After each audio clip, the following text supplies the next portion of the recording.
foi morta por ser considerado uma bruxa. Eu nunca gostei muito de falar sobre isso, porque parece coisa inventada, mas a verdade é que essa história vem sendo contada na minha família há muitas gerações. Não começou comigo, nem com a minha mãe, nem com a minha avó. Ela começou há mais de 300 anos. A mulher no centro dessa história era minha tataravó. Pelo menos é assim que minha avó explicava quando eu era criança. O nome dela era Maria.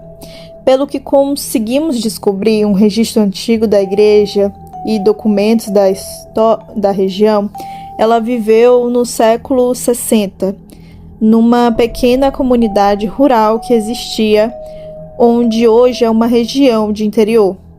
Na época era praticamente um povoado isolado, cercado por mata fechada e caminhos de terra. As pessoas ali viviam de agricultura e criação de animais. Não havia médicos, hospitais ou qualquer tipo de ajuda profissional para doenças. E é justamente por isso que Maria acabou se tornando conhecida. Ela sabia trabalhar com ervas. Aprendeu isso com a própria mãe, que também preparava remédios naturais. Maria fazia chás para febre, mistura para dor, pomadas para ferida, ajudava mulheres durante o parto. Hoje isso parece algo comum, mas naquela época qualquer pessoa que tivesse conhecimento diferente do resto da comunidade começava a despertar desconfiança, ainda mais sendo uma mulher. Mesmo assim, durante muitos anos, ela foi respeitada. Pessoas de outras fazendas chegaram a caminhar quilômetros para pedir ajuda a ela. A casa onde Maria morava ficava um pouco afastada das outras, no alto de uma pequena colina. Era uma casa simples, de madeira, com um quintal onde ela cultivava ervas. Foi ali que tudo começou a dar errado. Segundo um registro antigo da igreja local, o período muito difícil atingiu aquela região. As plantações começaram a falhar, animais adoeciam sem explicações e algumas pessoas morriam por causa de febre que ninguém conseguia tratar. Em momentos assim, comunidades isoladas tendem a entrar em pânico e o medo transforma qualquer diferença em ameaça. Alguns moradores começaram a dizer que Maria passava muitas noites acordada trabalhando perto do fogo e mexendo em panelas com ervas. Outros diziam que ela falava sozinha enquanto preparava remédios. Provavelmente estava falando com o diabo. Era apenas hábitos normais de alguém que trabalhava com isso. Mas para aquelas pessoas assustadas, aquilo começou a parecer estranho demais. O que realmente piorou a situação foi a morte de uma criança. O filho de um fazendeiro da região ficou muito doente. Febre alta, delírios, tremores. A família chamou Maria para tentar ajudar. Ela ficou 2 dias na casa tentando tratar o menino, mas infelizmente ele morreu. E foi aí que começou as acusações. Alguns moradores dizem que ela tinha trazido algo ruim para dentro da casa. Outros espalhavam que Maria tinha sido murmurado palavras estranhas enquanto preparava o remédio do menino. Com o tempo, a história foi crescendo. Cada pessoa acrescentava um detalhe novo. E aos poucos dias, metade da comunidade já acreditava que ela era uma bruxa. Uma maldição. Hoje parece absurdo, mas naquela época esse tipo de acusação acontecia com mais frequência do que imaginamos. Numa noite, um grupo de homens foi até a casa dela. Isso também está registrado no documento antigo da paróquia da região. Não descreve detalhes, mas menciona que uma mulher chamada Maria foi acusada de bruxaria pela comunidade. Segundo o relato que passou na minha família, eles a tinham de dentro de casa à força. Minha avó dizia que o mais estranho é que Maria não tentou fugir.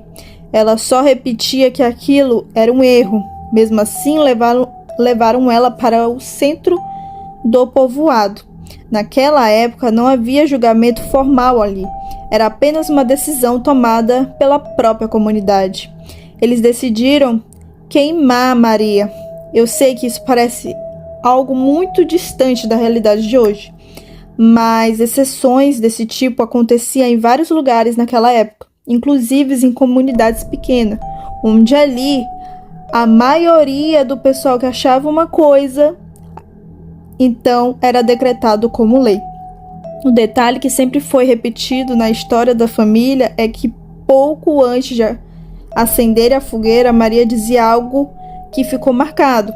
Ela teria olhado para as pessoas ao redor e dito: vocês estão cometendo um erro que não podem ser mais desfeito. Depois disso, acenderam o fogo. Não existia registro detalhado do que aconteceu naquele momento, apenas a confirmação da execução. Mas o que fez a história sobreviver por gerações foram os acontecimentos depois. Nos meses seguintes, algumas coisas estranhas começaram a acontecer na comunidade. Animais eram encontrados mortos sem explicação. Algumas pessoas diziam ouvir passos perto da antiga casa de Maria, mesmo depois de ela ter sido abandonada.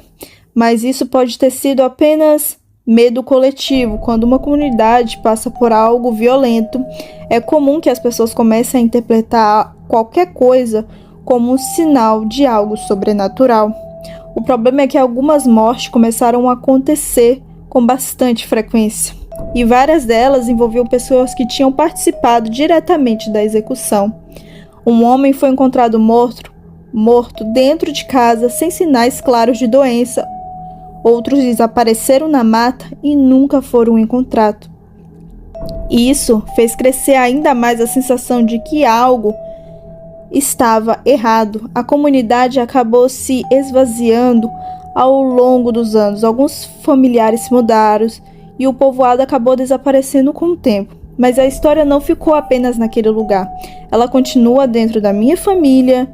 Minha avó diz que Maria, as mulheres da linhagem dela, nasceram com uma pequena marca escura no ombro esquerdo. Não é nada muito chamativo, parece apenas uma mancha de pele, um pouco mais escura. Minha bisavó tinha, minha avó também, minha mãe também tem, e eu também nasci com essa mesma mancha. Durante muito tempo, ninguém deu importância para isso.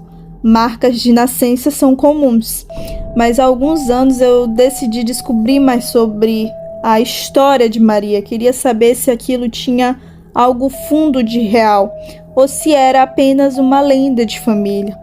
Eu encontrei registro da época mencionando a execução dela. Isso me deixou um pouco inquieta. Então resolvi visitar a região onde ficava o antigo povoado. Hoje o lugar é praticamente só mata e algumas ruínas de pedra. Quase ninguém sabe que ali já existia uma comunidade. Eu subi até a colina onde dizem que ficava a casa dela e foi uma experiência estranha. Não aconteceu nada sobrenatural, não vi vozes nem aparições, mas a sensação que tinha naquele lugar foi muito desconfortável. Era como se eu estivesse num lugar que não queria mais ser lembrado. O vento quase não passava entre as árvores, o silêncio era muito pesado. Eu fiquei ali alguns minutos e fui embora, mas à noite seguinte aconteceu algo que até hoje eu não consigo explicar muito bem. Eu acordei de madrugada sentindo um cheiro forte de fumaça dentro do quarto. Não era cheiro de incêndio, era mais parecido como madeira queimando. Levantei achando que algo na casa podia estar pegando fogo, mas não havia nada, nem a cozinha, nem na sala, nem no quintal, tudo estava normal. Quando voltei para o quarto, percebi outra coisa estranha. Minha marca de nascença no ombro estava vermelha, como se a pele estivesse irritada. Pode ter sido coincidência, pode ter sido apenas alguma reação da pele, mas desde aquela noite, às vezes ainda sinto o mesmo cheiro de fumaça em momentos aleatórios. Dura apenas alguns segundos, depois desaparece. E toda vez que isso acontece, eu lembro da história da Maria e da maneira como ela morreu. Eu não acredito que exista maldição ou algo assim, mas tem uma coisa que eu aprendi pesquisando sobre o passado da minha própria família. Às vezes, histórias antigas continuam deixando marca, mesmo depois de séculos. E é isso, pessoal. Bacana essa história, né? Como antigamente, muito antigamente mesmo, né? Nem tanto assim, aconteciam coisas macabras e as pessoas falavam, é bruxa, né? Feiticeira, é coisa do cão. Enfim, sendo que não é nada disso. É muito triste que muitas mulheres morreram, né? Por serem qualificadas como bruxas, sendo que às vezes elas só estavam tentando ajudar. E se realmente existiu bruxas, né, elas não estavam fazendo mal a ninguém, né, e é muito triste isso. Ainda bem que esse tempo mudou e hoje eu sei que existem pessoas que são bruxas e que não fazem mal para as pessoas, né, elas fazem bem, né, então é isso, pessoal, espero que vocês tenham gostado desse relato, desse vídeo. Se você gostou, já curte, comenta e me segue para mais vídeos assim, e até a próxima, um beijo e tchau, tchau!